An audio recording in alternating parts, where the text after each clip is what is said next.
Hi kids, welcome back to online classes. आज हम data handling वाला जो 2 डायमेंशनल होता है, जिसमें टेली बार आते हैं, आपके पिक्टोग्राफ आते हैं और बार ग्राफ आते हैं, ये चीज़ें सीखेंगे। तो किस तरीके से पहले आपको दिखा दिया जाए कि ये टेली बार होती है। टेली बार मीन्स जब हमें काउंटिंग का ज्ञान नहीं था, मीन्स जो काउंटिंग को फिगर में कैसे लिखते हैं, तो हम कुछ इस तरीके से लिखते थे, जिसमें क्या होता था कि हमारा 4 तक की तो काउंटिंग होती थी, 1 2 3 4 इस तरीके से। लेकिन जब 5 आ जाता था तो कुछ इस तरीके से हम इसको बना देते थे। तो ये हमारे 5 होते हैं और फिर इससे आगे फिर ऐसे ही 5 काउंट करते थे। ठीक है, ये 10 हो गया। 1 यानी 1 सीधा, अगर 2 को लिखना है तो ये 2, और 3 को लिखना है तो 3, और 4 को लिखना है तो 4। दिक्कत आती है 5 में। 5 में क्या होता है कि 4 बना के इस तरीके से और इसको क्रॉस कर दो, ये आपका क्या बन जाता है, 5 बन जाता है। क्लियर? तो ये होती है आपकी टेली बार, जिसमें आपको नंबर ऑफ काउंटिंग्स काउंट करने होते हैं कि कितना क्या है। कई बार उस चीज हम बोल देते हैं कि इस फिगर के बीच में जितने नंबर हैं उनको काउंट करके लिखो, तो वो हम टेली बार से करते हैं। अब टेली बार के बाद हमें नंबर ऑफ भी पता होते हैं। अब इसका मतलब मुझे पता है कि ये 5 है। और फिर ये होता है एक पिक्टोग्राफ। क्या होता है? पिक्टोग्राफ। पिक्टोग्राफ का मतलब ही क्या है? पिक्चर, जो पिक्चर से बन के आता है। इसमें हम कोई भी एक सैम्बल ले लेते हैं, कोई भी फेस, स्माइलिंग फेस, कोई स्टार, कोई कुछ भी, कोई भी जो हमें इजी लगता है वो वाली चीजें हम ले लेते हैं, तो उससे हम पिक्टोग्राफ तैयार करते हैं। उसके बाद आता है बार ग्राफ। बार का मतलब होता है ऐसे सीधा एक डंडा, इसको हम बार ग्राफ बोलते हैं। ये क्या है? Bar graph. इसमें क्या होता है, इधर आपको नंबर ऑफ दिए होते हैं जो यहाँ पे हमने निकाले होते हैं, ये वाले, और नीचे एक आपकी ग्रुप दे दिया जाता है कि इस ग्रुप से इस ग्रुप में कितने नंबर। अब मान लो इसने दे रखे 11 से 15 के बीच में 5% है, तो ये यहाँ पे हम इक्वल डिस्टेंस पे 1 2 3 इक्वल डिस्टेंस पे यहाँ पे कुछ निशान लगा लेंगे। अब 5 का बोला है तो 5 तक इसको लेके जाएंगे और एक बार तैयार कर देंगे। ठीक है, तो चलिए एक क्वेश्चन करके देख लेते हैं इसके लिए। फर्स्ट ऑफ ऑल आप ध्यान से पढ़ें कि some student were asked how much pocket money they received every week. कुछ बच्चों से पूछा गया कि उन्हें हर हफ्ते कितना, मतलब कि सप्ताह में पॉकेट मनी मिलती है। तो उन्होंने कुछ इस तरीके से रिप्लाई किया। कुछ ने बताया मुझे 60, 90, 100, 75, 90, 20, 50, 60, 80, 25, 40 और 20, 80, 60, इधर 30, 60, 45, 75, 60, 90, 75, 90, 50, 100। अब देखो इसमें कुछ फिगर्स है ना बार बार आ रही हैं, जैसे 60 है, 50 है। तो हम क्या करेंगे, एक एवरेज तैयार कर लेंगे कि 1 से 20 के बीच में कितने आते हैं, 20 से 40 के बीच में कितने आते हैं, 40 से 60 के बीच में कितने आते हैं, और 60 से 80 के बीच में कितने आते हैं, और 81 से 100 के बीच में कितने आते हैं। फर्स्ट ऑफ ऑल हम यहाँ से छाटेंगे। देखें 20 के बीच में कितने आते हैं, 1, एक तो ये बचा गया। अब और देखते हैं 2 कितने आते हैं, 2। तो यहाँ हम लिख देंगे ऐसे करके, सॉरी ऐसे करके 2 डंडे बनाते हैं इस तरीके से सीधे, और यहाँ लिख देंगे 2। क्लियर? उसी तरीके से फिर 21 से 40 के बीच में कितने आते हैं। अब देखो यहाँ से स्टार्ट कर देते हैं। अब 20 को भूल जाओ, जो करते जाओ उसको क्रॉस कर दो, जो करते जाओ उसको क्रॉस कर दो।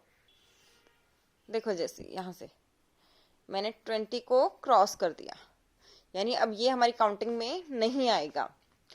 अब 25, ठीक है, 25, उसके बाद 40, क्योंकि 40 भी हमारे इसी में आ रहा है, तो 2, उसके बाद 33, और इससे आगे कोई आ नहीं रहा, तो यहाँ पे हम 1 2 3 बनाएंगे और ये बन जाएगा हमारा 3।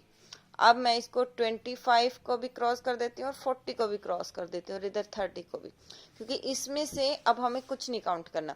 अब आती 41 से 60 के बीच में। अब फर्स्ट ऑफ ऑल 60, 1 2 3 और 4, सॉरी ब्लर, 4 5 6 7, दोबारा 1 2 3 4 5 6 7 8, ये हमारा आ रहा है 8। तो 1 2 3 4 5 को ऐसे 6 7 8 और यहाँ क्या लिख देंगे 8। क्लियर। अब 61 से स्टार्ट करते हैं। 61 से ऊपर क्या है, क्योंकि इनको क्रॉस कर लो। अब जो हमने काउंट कर लिया, ये काउंट हो चुके हैं, ये काउंट हो चुके हैं इधर से। उसी तरीके से अब 61 से और 80 के बीच में काउंट करते हैं। तो 75, 1 2 3 4 और 5 और एक 6, ये हमारे होते हैं टोटल मिला के 6। ठीक है। इसी तरीके से हम इनमें भी काउंट करेंगे, तो ये भी हमारे 1 2 3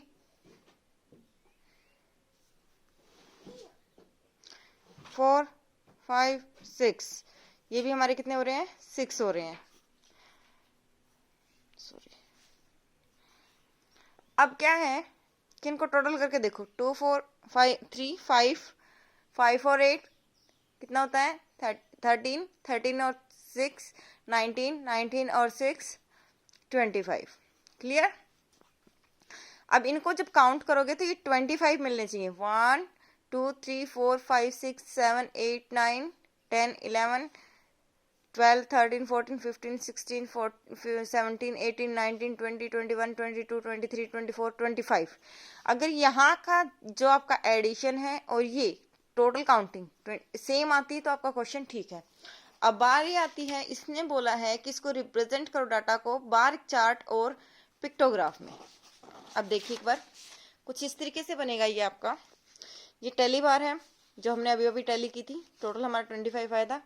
अब क्या करते हैं, जो यहाँ पे नंबर ऑफ होते हैं इनको इधर लिख लेते हैं, इनमें इक्वल गैप देके, इनमें इक्वल गैप देके। क्लियर। तो यहाँ पे देखो स्टार्टिंग में 2 है तो यहाँ 2 तक ले जाते हैं इसको और एक बार बना देते हैं, फिर 3, फिर 3 तक ले जाकर एक बार बना देते हैं। उसी तरीके से फिर सेकंड में हमारा 8 था तो इसको 8 तक लेके जाएंगे और यहाँ पर बना देंगे इसको, फिर 6 तक। और फिर ये रिप्रेजेंट करते हैं कि इस ग्रुप के बीच में इतने बच्चे हैं, यानी 1 से 21 के बीच में हमारे 2 हैं और 1 से 20 तक के हैं जो वो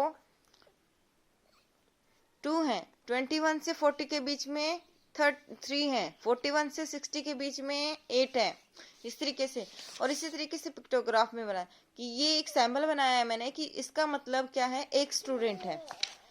ठीक है। तो यहाँ पे 1 से 20 के बीच में कितने थे 2, तो 2 मैंने यहाँ बना दिए। 21 से 40 के बीच में कितने थे 3, तो 3 मैंने बना दिए। उसी तरीके से 41 से 60 के बीच में कितने थे 8, तो यहाँ पे 8 बना दिए गए। और 61 से 80 के बीच में 6 थे तो 6। इसी तरीके से हमारे बार और पिक्टोग्राफ तैयार किए जाते हैं। आई होप कि आपको समझ आया होगा। So thank you, have a nice day.